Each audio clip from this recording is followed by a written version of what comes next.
देखी राम छवि अति अनुरागी, प्रेम विवश पुनि पुनि पद लागी।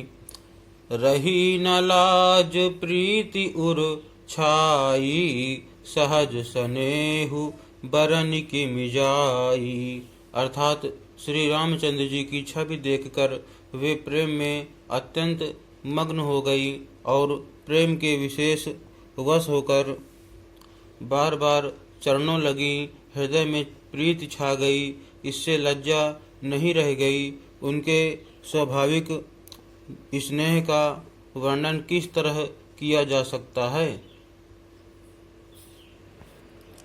भाइन सहित उबटि अनुआए, छरस असन अति हेतु जेवाए। बोले राम सुअवसरु जानी, शील स्नेह सकुच मय बानी।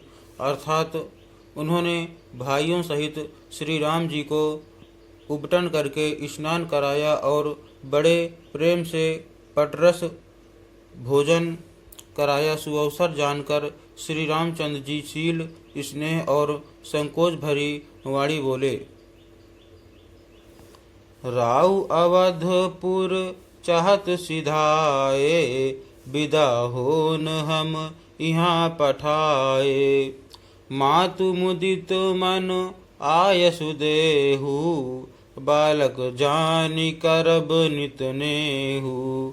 अर्थात महाराज अयोध्यापुरी को चलना चाहते हैं। उन्होंने हमें विदा होने के लिए यहाँ भेजा है। हे माता, प्रसन्न मन से आज्ञा दीजिए और हमें अपने बालक जानकर सदा स्नेह बनाए रखिएगा। सुनत बचन बिलख्यु रनिवासु, बोल न सकहि प्रेम बस सासु। हृदय लगाई कुंवर सब लीन्ही, पतिन सौंपी बिनती अति कीन्ही। अर्थात इन वचनों को सुनते ही रनिवास उदास हो गया। सासुएं प्रेमवश बोल नहीं सकती। उन्होंने सब कुमारियों को हृदय से लगा लिया और उनके पतियों को सौंप कर बहुत विनती की। करि विनय सिय राम ही समर्पी, जोरि कर पुनि पुनि कहे। बलि जाऊं तात सुजान तुम कहूँ, विदित गति सब की अहै।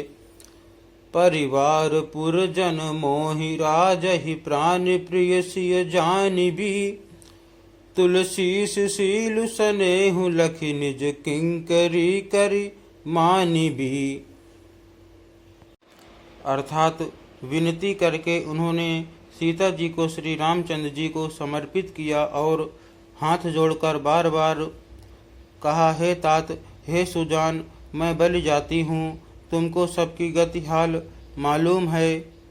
परिवार को, पुरवासियों को, मुझको और राजा को सीता प्राणों के समान प्रिय है, ऐसा जानिएगा। हे तुलसी के स्वामी, इसके शील और स्नेह को देखकर इसे अपनी दासी करके मानिएगा। तुम परिपूरन काम जान, शिरोमणि भाव प्रिय। जन गुण गाहक राम दोष, दलन करुणायतन।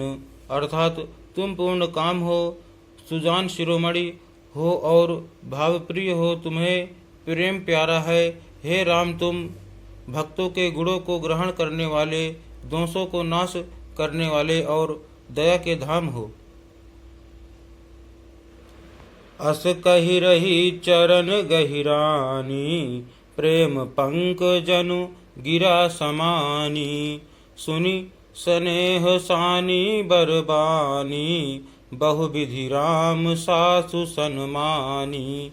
अर्थात ऐसा कहकर रानी चरणों को पकड़कर चुप रह गईं, मानो उनकी वाणी प्रेम रूपी दलदल में समा गई हो। स्नेह से सनी हुई श्रेष्ठ वाणी सुनकर श्री रामचंद्र जी ने सास का बहुत प्रकार से सम्मान किया। राम बिदा मांगत कर जोरी, कीन प्रणाम बहोरी बहोरी। पाई आशीष बहुरी सिरुनाई, भाईन सहित चले रघुराई। अर्थात तब श्री रामचंद्र जी ने हाथ जोड़कर विदा मांगते हुए बार बार प्रणाम किया, आशीर्वाद पाकर और फिर सिर नवाकर भाइयों सहित श्री रघुनाथ जी चले। मंजु मधुर मूर्ति उर आनी, भई स्नेह शिथिल सब रानी। पुनि धीरजु धरि कुंवरि हकारी, बार बार भेटहि महतारी। अर्थात श्री राम जी की सुंदर मधुर मूर्ति को हृदय में लाकर सब रानियां स्नेह से शिथिल हो गईं। फिर धीरज धारण करके कुमारियों को बुलाकर माताएं बारंबार उन्हें गले लगाकर भेंटने लगी। पहुँचावहीं फिरी मिलहीं बहोरी, बढ़ी परस्पर प्रीति न थोरी। पुनि पुनि मिलत सखिन बिलगाई, बाल बच्छ जिमि धेनु लवाई। अर्थात पुत्रियों को पहुँचाती हैं, फिर लौटकर मिलती हैं। परस्पर में कुछ थोड़ी प्रीति नहीं बढ़ी, अर्थात बहुत प्रीति बढ़ी। बार बार मिलती हुई माताओं को सखियों ने अलग कर दिया, जैसे हाल की ब्याई हुई गाय को कोई उसके बालक बछड़े या बछिया से अलग कर दे। प्रेम विबस नर नारी सब, सखिन सहित रनिवासु। मानहु कीन विदेहपुर, करुणा बिरह निवासु। अर्थात सब स्त्री पुरुष और सखियों सहित सारा रनिवास प्रेम के विशेष वश हो गया है। ऐसा लगता है मानो जनकपुर में करुणा और विरह ने डेरा डाल दिया है। सुख सारिका जानकी जाए, कनक पिंजरनि राखी पढ़ाए। व्याकुल कहीं कहाँ भय देहि, सुनि धीरजु परिहरई न केहि। अर्थात जानकी ने जिन तोता और मैना को पाल पोस कर बड़ा किया था और सोने के पिंजरों में रखकर पढ़ाया था, वे व्याकुल होकर कह रहे हैं, वैदेही कहाँ हैं। उनके ऐसे वचनों को सुनकर धीरज किसको नहीं त्याग देगा। अर्थात सबका धैर्य जाता रहा।